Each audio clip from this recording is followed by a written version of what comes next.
But yeah, my laptop is fixed. I'm ready to feel very stupid about how easily you solve homework assignment. So let's look at that homework assignment. No, I mean, I was able to, no, I wasn't able to finish it correctly. Summarize it. How about you? That's 5 timelines almost. Oh, I have a 15. Let me get to where we left off. So it's not really efficient. This is our class, right? This is 250. No, this is 450. That's this afternoon. I do teach it. Okay, so the homework for today, let's see, was to sort our list of cards, correct? All right, so we're going to be doing is this guy?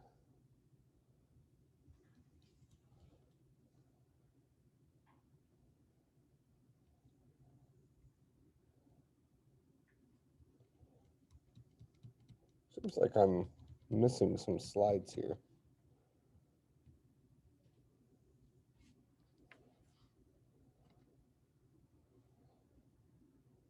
Was I operating off 250 master maybe?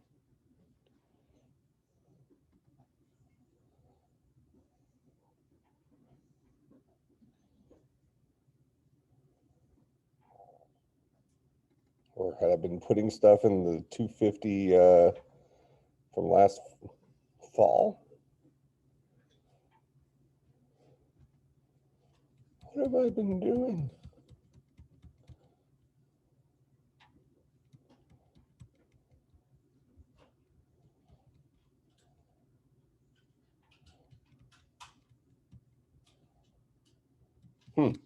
Well, whatever. I'll just pick up and I'll figure out where the slides that I appear to be missing are. It's 250. So this is roughly where we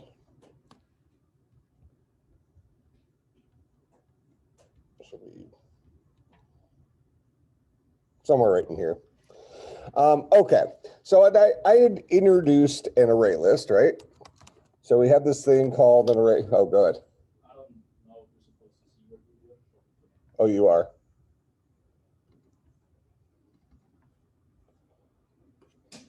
There we go. You can see it now, right? No. Oh, you mean up on this?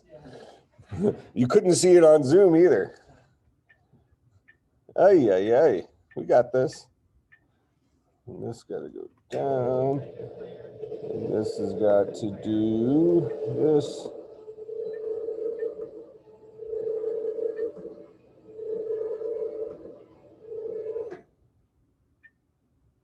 Okay, it goes on. All right, now we can see it. Okay, so we looked at array lists as this ability for us to have an arbitrary size collection of things. All right, and we were supposed to sort this list based on the values of our cards, and we looked at that last time. So a couple of challenges that you have to kind of pay attention to. One thing, and we're going to be looking at insertion sort next, so we're going to be looking at an actual sorting algorithm. But for right now, you were kind of asked to, hey, just figure it out, sort it somehow. And one thing that beginning programmers tend to do is overcomplicate problems rather than leveraging the speed of our computers to do different things. Okay, so but two things is when we remove an element from an array list, the length of that list is now one smaller. And how does that impact this? If we are moving through a list in a for loop, that loop will skip elements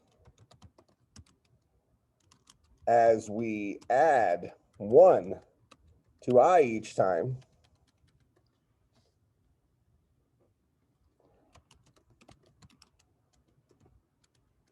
and make our array list 1 element smaller.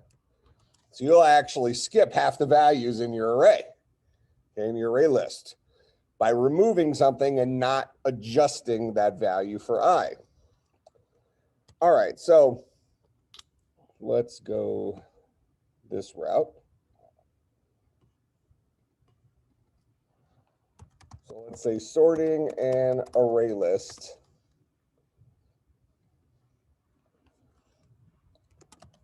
What should the first element of our sorted list be? Generically speaking, it should be the card with the smallest value. That should be the very first element in there. What should be the next element in there? The next smallest value, so on and so forth. Could we write a function that I pass an array list to and ask it to return for me the card that is has the smallest value? I could do that, right? So let's start with that. So we are inside of our card parser here. So we're going to write a function in here. We'll make it private because we just need it for the inside of this class. So it only needs to be accessible here. And I'm going to have this guy return for us a Hearthstone card. So we'll call this guy find smallest.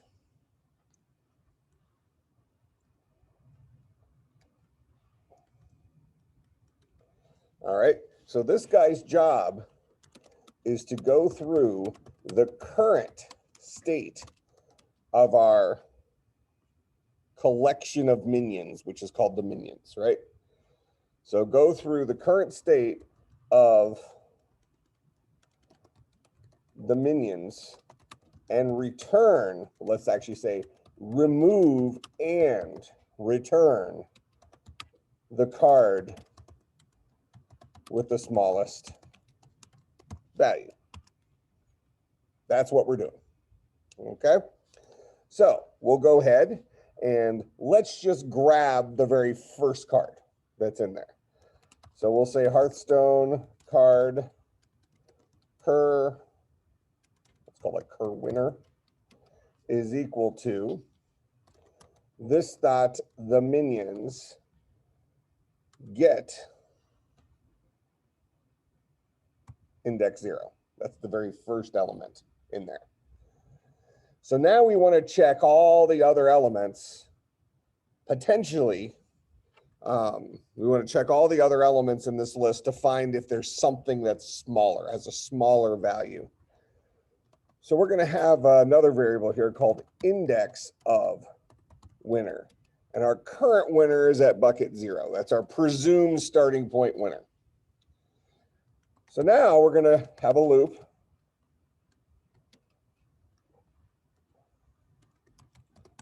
that goes through, what was it, size?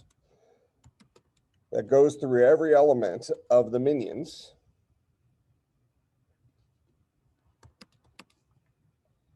And asks a question.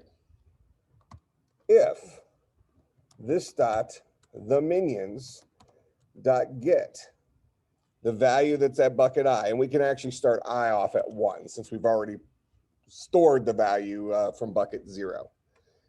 So if this card dot get, okay, we're doing it based on cost, right? The smallest cost of a card, that's what we're sorting on. So if this value dot get cost is less than cur winner dot get cost, if the card we're currently looking at has a smaller cost than our current advertised winner, we will replace our current winner with this dot the minions dot get I. Preserve that next card, and then we'll keep track of index of winner is now going to be changed to I. So for all the rest of the cards in the minions, we're going to go through them. We're going to ask the question, is the current minion we're looking at's cost less than the current winner I've identified's cost? If yes, replace the current winner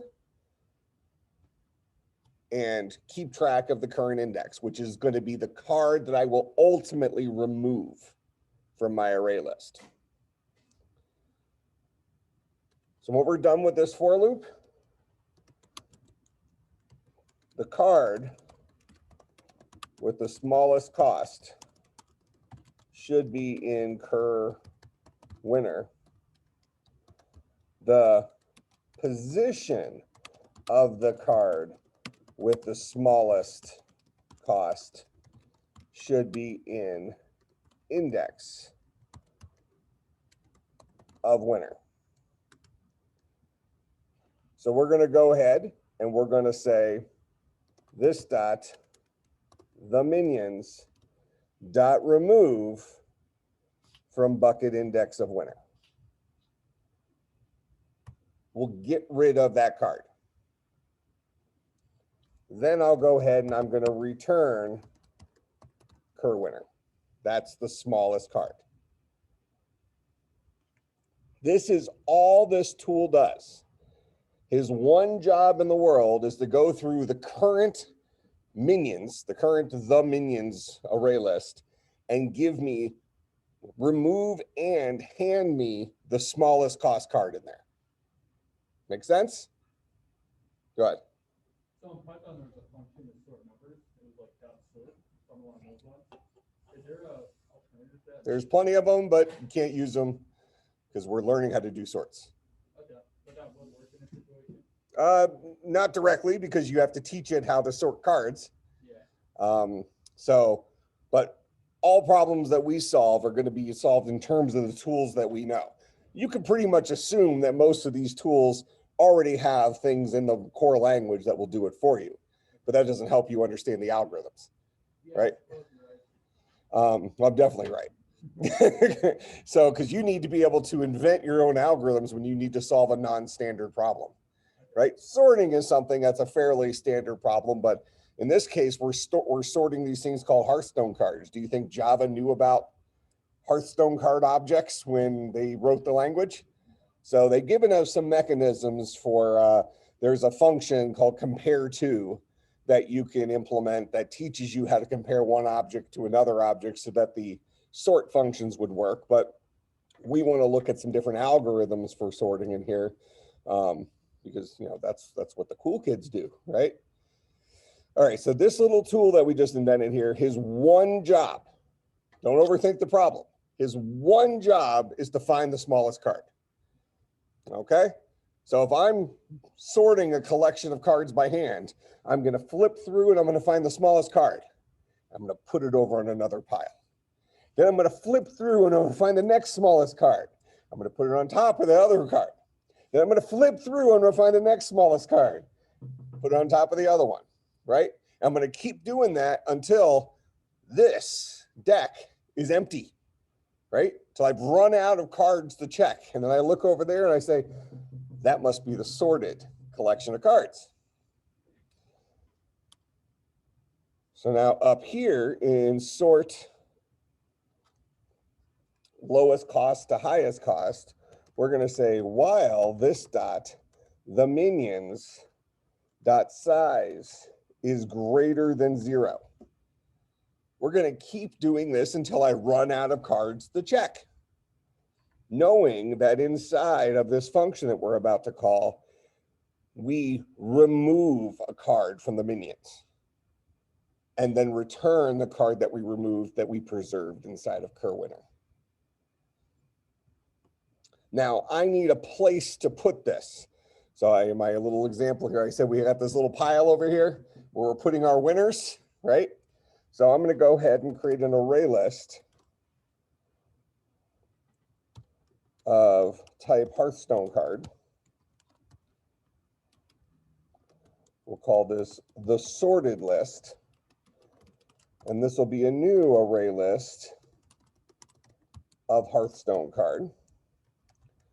So now I have an empty array list over here that I can put my values into. Okay.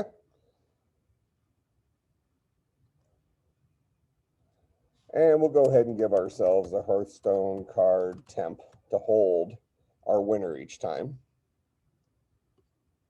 Actually, let's call it next smallest. That's what we'll call it. So inside here, we're going to say next smallest is equal to this dot find smallest. That's the tool we just wrote. He's going to go through this guy, find the smallest card, take it out of this deck, and then ultimately we want to put it over here. So I've taken it out of the deck right here. So now I'll go ahead and say this dot, I'm sorry, we don't say this dot, we just say the sorted list, which is my guy right here, and we'll add next smallest. We do that over and over and over and over again until I've run out of cards in my minions. Make sense?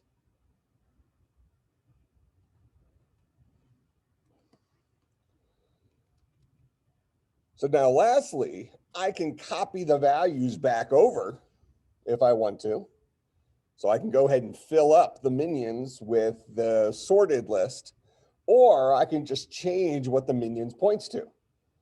I can have my variable called the minions now point to my new collection of sorted values. This dot, the minions, is equal to the sorted list.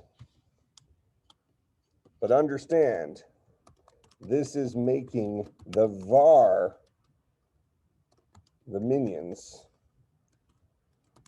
point to the same place.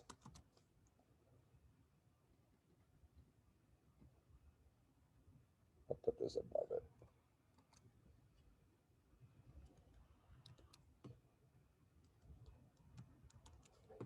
As the sorted list in memory.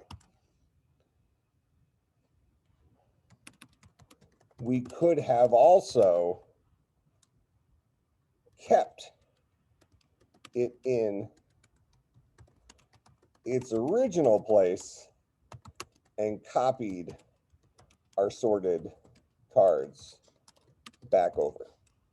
But from our perspective, we don't care where in memory the minions points, as long as the place in memory that the minions points is, in this case, a sorted list. Okay?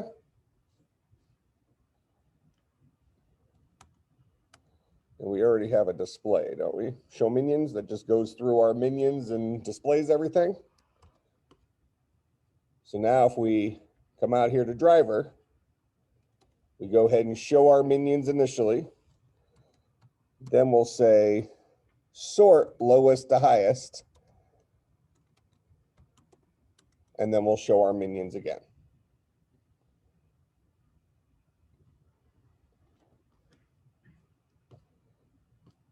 All right, so here's our original. We see them jumbled up in terms of cost. Actually, we're not. We're not to the original yet.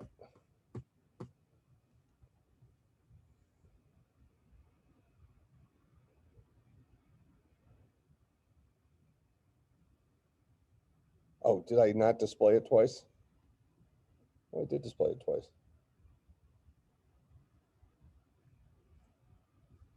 Are they already in sorted order in the collection? Because I have a cost of 2. Well, this should be before I sorted it, and this should be after I sorted it. Oh, unless I just ran out of space up here. Maybe that's it. So let's just do this. I'll call show minions once, and we should see it jumbled. Yeah, here's like a cost of 1, a cost of 5, a cost of 4. So all over the place, right? So we're comfortable that after this line right here, show our minions is jumbled in terms of cost. So I'll choose not to show that this time and show it only after I've sorted it, which I think we just saw look fine. Cost of 50. I've never seen that card. Like this card right here, this cost of 21, that card, that Molten Giant, he reduces in cost for each card you've played this game. So eventually he has like his cost is 0, but he starts off as something you can't afford to summon.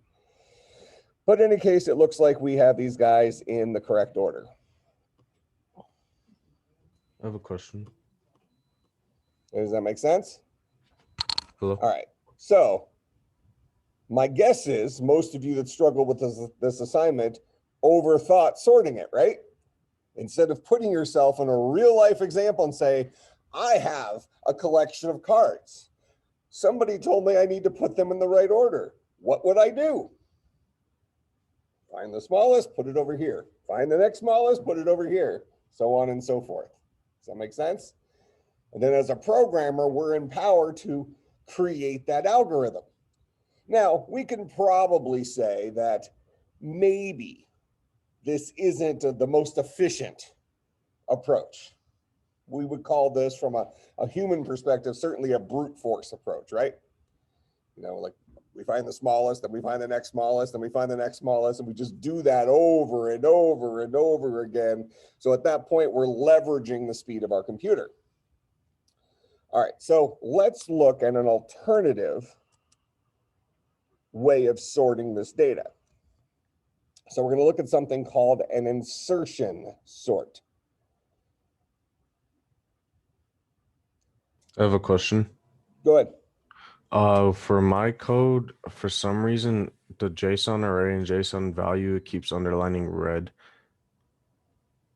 The JSON array and JSON in the card value, parser. that's because you don't have your that JSON library embedded. So that jar file I had you download, Yeah, I have it right here. okay, you need to make sure you go into your project, properties, was it under resource? Linked resources? No. I think it was Java build path. Oh, it says it's missing. Probably because I moved it.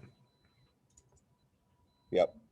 So if you moved it to a different location, you'll have to go back and relink it. Where is it? It's Java build path. Oh, there we go. And then And library. libraries, so then you would put it under here, under class path. Yeah, so if you moved this file, the simple JSON 1.1.1.jar, this guy's not going to find it anymore. So you're going to have to re-add it there, and then the red squiggly should go away. Okay. All right, any other questions? Does this make sense how we approach this problem? Don't try to think about the solution to problems in terms of some sort of weird, cryptic, shortcutty kind of way. Your initial approach should be, let's get it working. Then we can ask the question, does this need to be better? Most of the time, your answer to that is going to be no. Computers are really fast. If we were programming back in the 70s or the 80s or something like that, maybe we come to a different conclusion more often. Computers aren't quite as fast. We don't have quite as much memory, all sorts of stuff. But now, you know, that doesn't give us basically free license to say, look, I'm going to write the most inefficient code I can possibly write all the time. We should at least think about being decent stewards of memory and things like that. But at the end of the day, would you rather have an inefficient correct solution or a trying to be efficient incorrect solution? Loaded question, right? Obviously, you want it to work first. So my challenge to you is always focus on the most obvious solution to you. Try to ask yourself, as a human being, how would I solve this problem? Implement that, then ask that follow-up question. Should this be better? And I'm telling you, most of the time, the answer is going to be it doesn't need to be. But then you might say, well, I'm trying to learn this stuff, so how could I make this better if I wanted to? Make some sense? So we're going to look at some improved algorithms for looking at this code and looking at the sorting. And one of them we're going to look at is something called an insertion sort. Okay. So I'm going to go back here. So the premise behind insertion sort, well, actually I wonder how well this YouTube video does it. Let's give it the old college try here.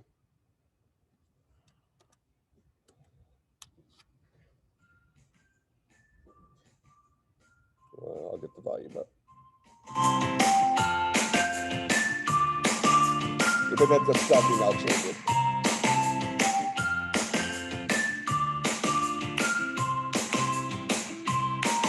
I assume they're going to give us some visuals.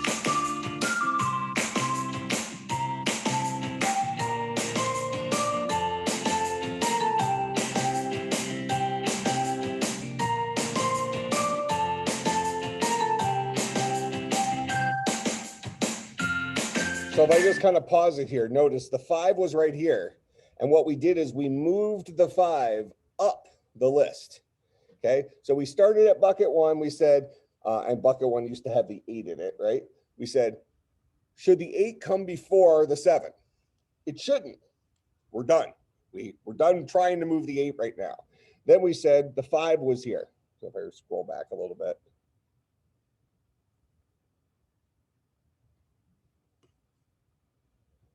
A little bit more.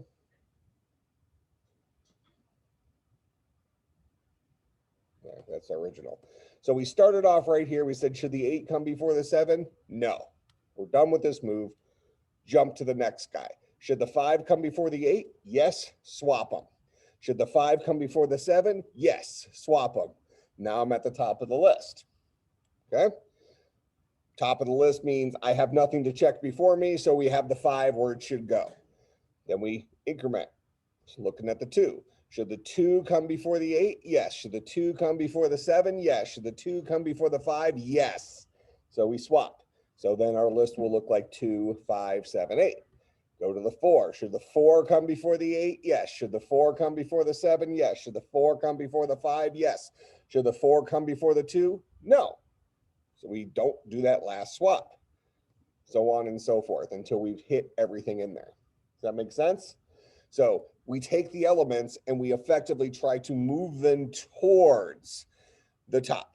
Now, this algorithm, as you watch it, what they did is when they got to this 5, they didn't swap the 5 and the 8. They actually just decided how far up can this 5 go.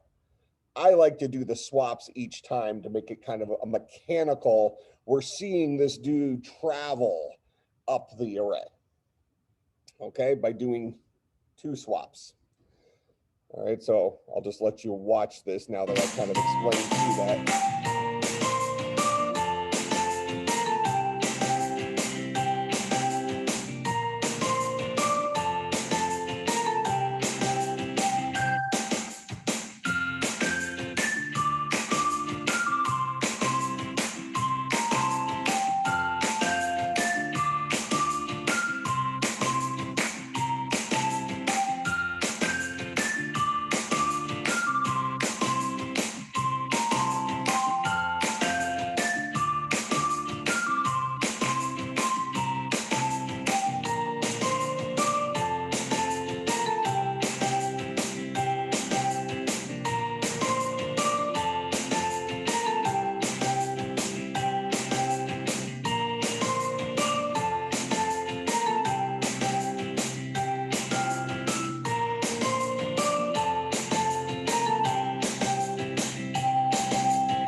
All right, we're going to write some code.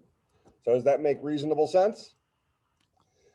One question I might ask ahead of time here is, what's the advantage? What's the first obvious advantage of this over what we just wrote, our kind of brute force version of sorting?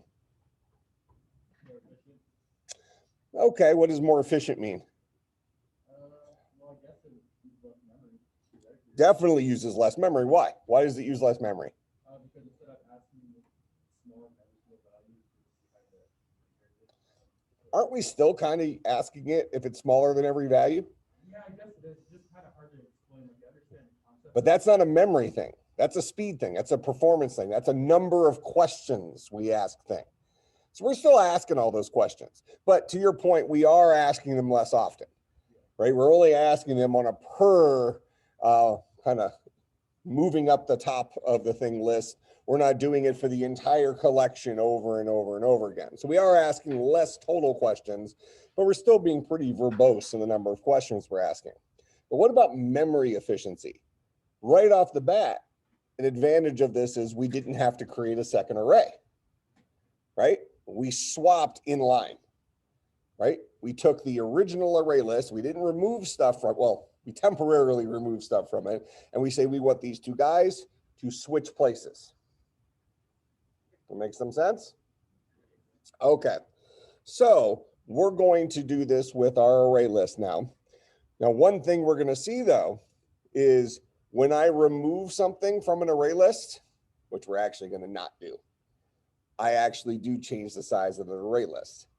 So instead, what we're going to do is we're going to hold the value temporarily and then overwrite the positions with the value rather than remove something from the list. That way, the entire time through, our array list stays the same size. Its elements just kind of switch values. Okay? So let's go into this guy here.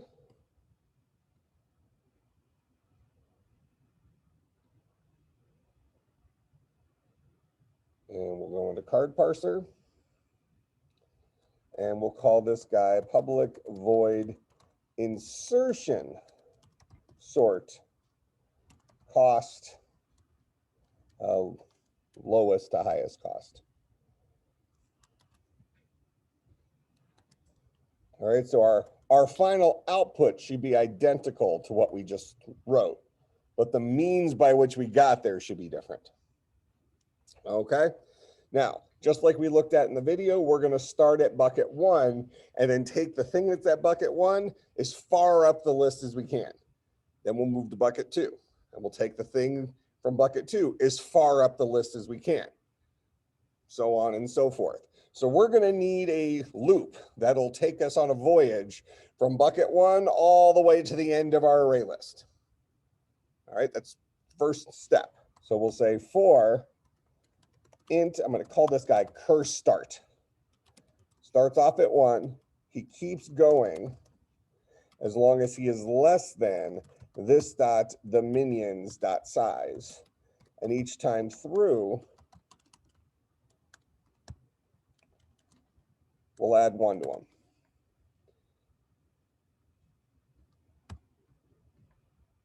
All right, so we all look at this and say, oh, that'll take this variable cur start from the number 1 all the way up to the minions dot size minus 1, the legal buckets of the minions. Everybody cool with that?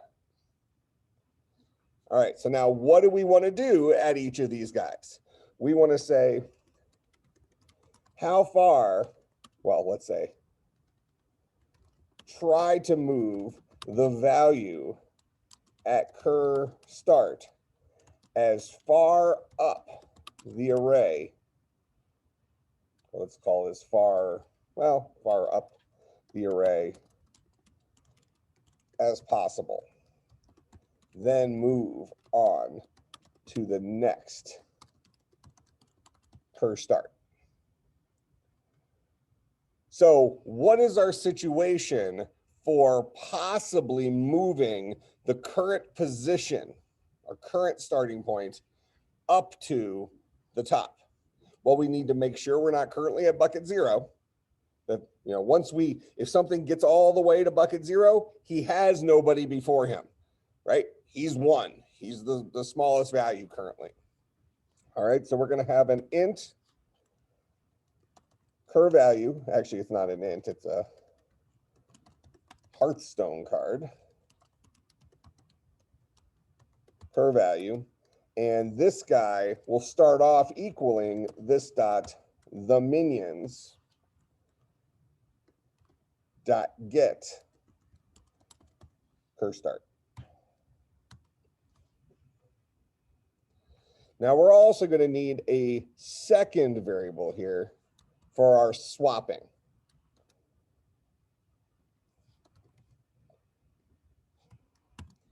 Because when I decide, oh, these two values should swap, I need to maybe copy this value from here to temp. Then I can overwrite this value with the guy in the other place. Then I can overwrite the old other place with temp. That's how I have to accomplish my swap. All right. So I'm going to need this extra variable to pull it off. So right now I'm going to say while cur value, and actually what we might find, I'm going to add one more variable. We're going to say cur index. We'll start off at the same value as cur start.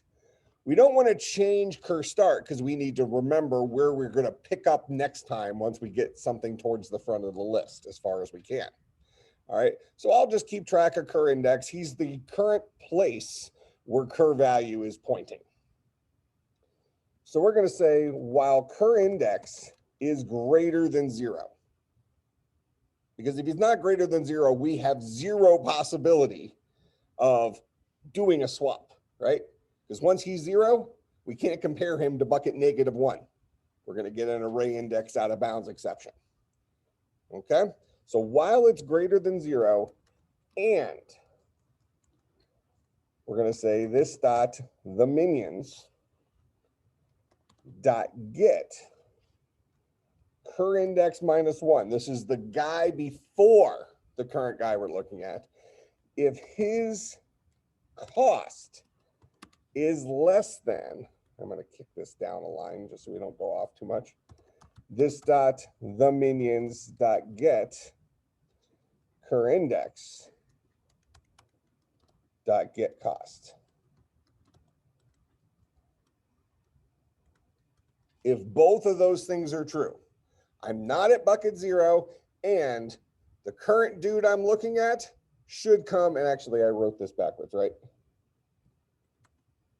Well, I could write greater than, but I would prefer to write it like this. The current card should come before the card before him. That's what this says. So as long as I'm not at bucket 0 and this is true, and this is an important thing because we look at this and say, oh, well, this guy does look at cur index -1. Won't that be a problem once we do get to bucket 0? So the question is if cur index is equal to bucket 0, will we even ask this question? This is an important programming concept. In order for an and to be true, all the Boolean expressions need to boil down to true, right? So if we bump into a false value right here, if cur index is a 0, is 0 greater than 0? It's not. That's false, right? It is then impossible, regardless of what happens after this and, for this Boolean expression to be true. So we're not even going to check it. All right, and our modern languages know how to do that. Actually, all languages I can think of know how to do that. It won't potentially give us an array index out of bounds error because it won't execute this code if this guy fails and we're doing an and. That make sense? All right, so if both of these conditions are true, we're not at bucket 0 and we should do a swap, then we will do our swap. How do we swap? We say temp is equal to this dot the minions dot get current index. Then we'll say this dot the minions dot set. So we're overwriting a value at an index. So we'll set current index equal to this dot the minions dot get current index -1. All right, so we preserved current index here. Then we overwrote current index with the guy before him, and now we'll overwrite current index -1 with the value we had preserved.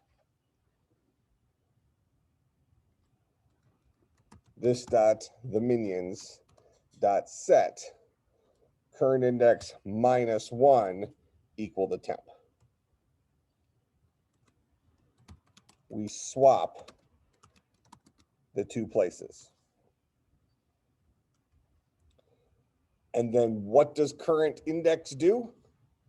Current index, and actually, did I even use cur value? I just directly used the minions, right? The minions, so we actually don't need our cur value. We just keep track of the index. So we'll say cur index minus minus. This guy follows the card that was swapped up the list. But we're only going to keep doing this as long as cur index is greater than 0 and as long as we should swap. If either of these conditions are false, we'll fall outside of the while loop. And what will we do? We'll go back up and we'll move to a new cur start. We'll do this for all of the values.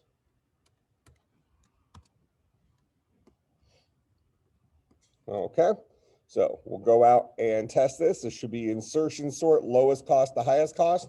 We don't need to overwrite the value of the minions or copy stuff back over because all of this stuff was in line. We made changes directly to the minions.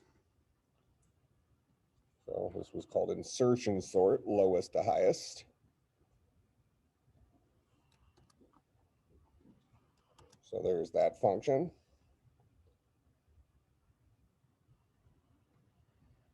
So there's our 50 or 20, 15, blah, blah, blah, blah, blah.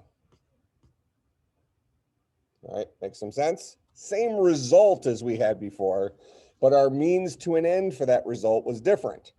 Now, when we go and look at this code, we would say nothing about this code seems overly scary. You know, we got a couple of integers, we got a temporary Hearthstone card, we got a while loop, we got a for loop.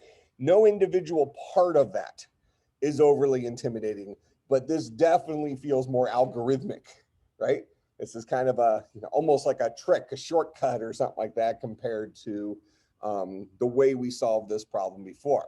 So my guess is many of you, when you went to do the homework assignment, you probably tried to think about something more like this than like the original solution I came up with, right?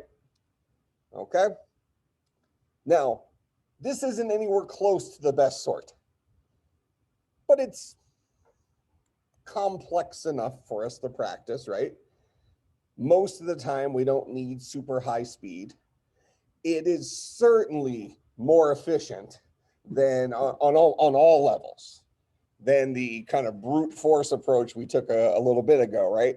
And that brute force approach becomes less and less of a good idea as our data set gets bigger. You know, if we had 1 billion things to sort, you probably don't want to have to flip through 1 billion cards, find the smallest, then flip through almost 1 billion cards and find the smallest, then flip through a little bit less than almost 1 billion cards and find the smallest. That's a lot of flipping through cards. Okay? So in that case, we might say, I really should be a little bit more efficient. And that's where we start moving into these known algorithms. Somebody, probably a mathematician or something like that, stumbled across this algorithm, figured out this algorithm for sorting a collection, and it made sense. All right. So questions about this? All right.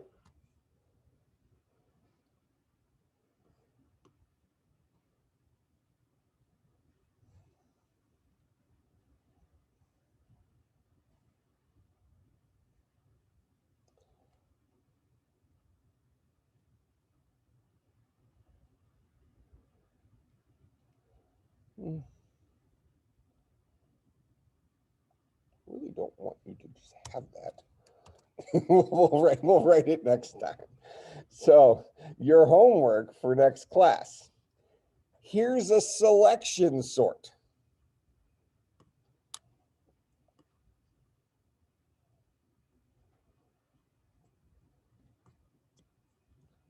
So we'll fill that back in next class. So homework, given the rules for selection sort, or let's say given the algorithm for selection sort given on the previous slide,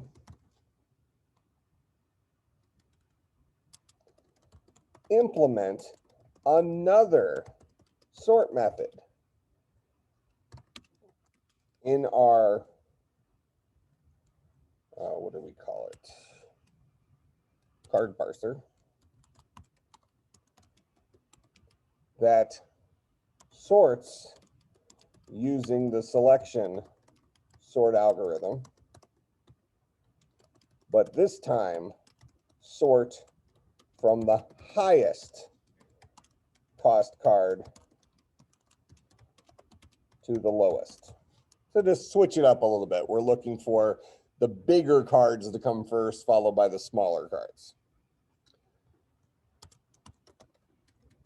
Submit a GitHub link and the self-eval. All right, and the algorithm as well as a video you could watch is on the previous slide. So this is slide 124. So step one, we're going to set the minimum, some variable to location 0. We're going to search the minimum element and search for the minimum element in the list. And, you know, we already have that, except for our example here, we're going to be looking for the maximum element in the list. Swap the value at location min, increase min to the point to the next element, and then repeat until the list is sorted. Okay, so a pretty similar type of thing to what we just wrote, but instead of starting at a place and letting something kind of move towards the front, instead we're going to say, let's find where the smallest value is, or in our case here, the largest value, and we'll swap it with bucket 0. Then start at bucket 1. Let's find the largest value from bucket 1. Swap it with bucket 1. Then go to bucket 2. Let's find the largest value starting at bucket 2. Swap it with bucket 2. Kind of following this here? So pretty similar algorithm to what we wrote today, but a little bit different approach. Questions, comments, concerns, bribes? Go ahead. So if you're inside of a loop or for loop, and you print out a bunch of stuff, does it print in order? Does it print randomly? What do you mean if you print? Well, it'll print out in the order you told it to print. Well, I tried to do that originally, and I pretty much put if cost equals 150 miles per main plus cost plus the tax, then if cost equals 2 over the 10, but then print it out in order. And I don't know if that's because it's in a for loop. Well, it didn't. Well, first of all, you didn't sort it. You each time through, you went through and you said, if it's one of these guys, print it. Yeah. Right. So only one of those prints, only one of those if statements will get hit. Okay. So if the very first time through, the thing you were looking at was a 3, it'll print out the thing that was value 3.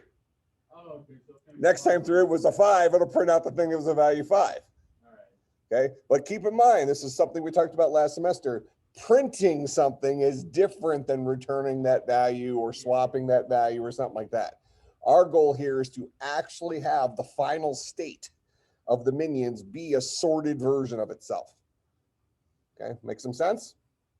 All right, I will see everybody on Monday.